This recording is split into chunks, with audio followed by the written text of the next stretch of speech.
سلامونه او مینه اندرونو خالد آباد اوسئ.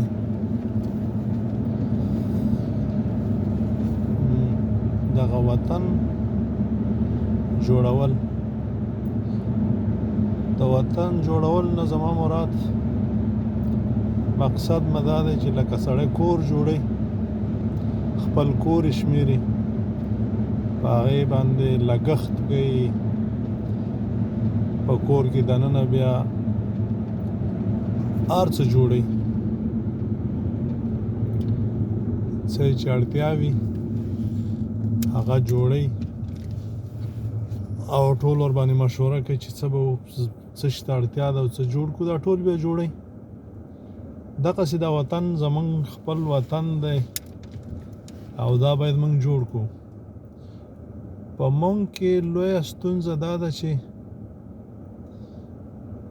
د کور دننه د پاککارۍ چې پاک ساتل هم موږ د نظام نه توقع لرو او د کور مخ هم باید هغوی راته پاکه کړي او سړکونه هم هغوی راته پاک کړي او که جوړ یې کړه نو بیا هغوی راته وساتي. دا موږ نو څه شی شو عزیزانو؟ په هیر مو نشي چې په نظام کې دا کوم خلک دي دا ملایکې نه دي، دا هم د موږ نه پیدا او د موږ زموږ وروڼه او زموږ خویندې او زموږ پلرونه. نو څنګه چې موږ یو هغسې به زموږ نظامي ځکه وایي چې څو پورې چې تاسې خپل تقدیر په خپله بدل نه کوئ او خپل حالت په خپله بدل نه کوئ خدای نه بدلوي. هغه ځکه چې په موږ کې دومره شعور دومره پوهه دومره عقل وي چې موږ هغسې مشران ځان ته وټاکو، ولسمشران ځان ته وټاکو، وزیران ځان ته وټاکو او هغه څوک انتخاب کو چې موږ یې پیژنو. ښه چې موږ تر اوسه ځانونه نه پیژنو، موږ خپل کورونه پاک نشو ساتلی، موږ خپل د کور مخه پاک نشو ساتلی، موږ خپل سړکونه خپل بازارونه خپل جوماتونه پاک نشو ساتلی. نو زمونږ به پوهه څومره وي؟ خو همدغه عمره هم پوهه ده. نو ځکه بیا موږ دغسې خلک ټاکو ځان ته چې هغه کله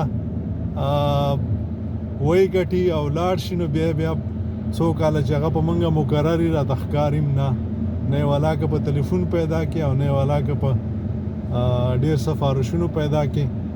نو دا ځکه چې څنګه موږ یو هغسې دوی دي زموږ د ټولنې نه هغوی خو څه داسې نه دي چې د پاسه راکوز شوي، هغوی هم زموږ په ټولنه کې روزل شوي دي. نو عزیزانو د وطن آبادول په موږ باندې داسې فرض دی لکه مونځ روژه او ټول اوامر د خدای په موږ باندې فرض دي. دغسې د وطن آبادول په موږ او تاسې باندې فرض دي. دغلته به ژوند کوو او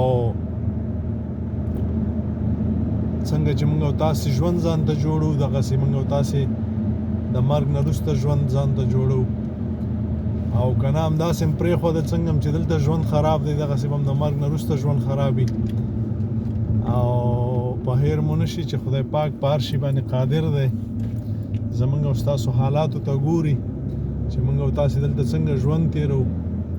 نو عزیزانو ښه به دا وي چې لږ د فکر نه کار واخلو او لږ تر لږه دغه خو مواست دی چې خپل د کور مخه او دا موږ پورې چې کوم مربوط هر سړی دا پاک وساتي او سم یې جوړ کا. نو خدای پاک به نور زمونږ مرستې وکړه، عقل به را نصیب کا، شعور به را نصیب کا او که نه تل موږ په همدې کې یو چې ځانه خپله ځانه. نو که د چا کور پاکي خو د کور مخه به هم پاکوي، د کور مخه چې پاکوي خو کوڅه به هم پاکوي، کوڅه چې پاکوي نو هغه ورسره هغه ټول کریا هغه کلی به هم پاک وي. خو موږ او تاسې دې نه معلومیږي چې کورونه پاک نه دي ځکه د کور مخې زموږ پاکي نه دي، د کور مخې پاکي نه دي ځکه کوڅې هم پاکي نه دي. نو الله مو ښاد و آباد لره، د ژوند نه خوند واخلئ او ژوند چې دی د لاسه مه ورکوئ. چا چې ژوند د لاسه ورکړی هغه اخرت هم د لاسه ورکړی او چا چې اخرت هم د لاسه ورکړه نو هغه د ژوو نه هم بدتر وي. ژوي خو بیا هم ښه دي چې راشي څه شودې ورکړه او څه غوښه ورکړه. موږ او تاسې څه وکړل؟ خرابي مو وکړه.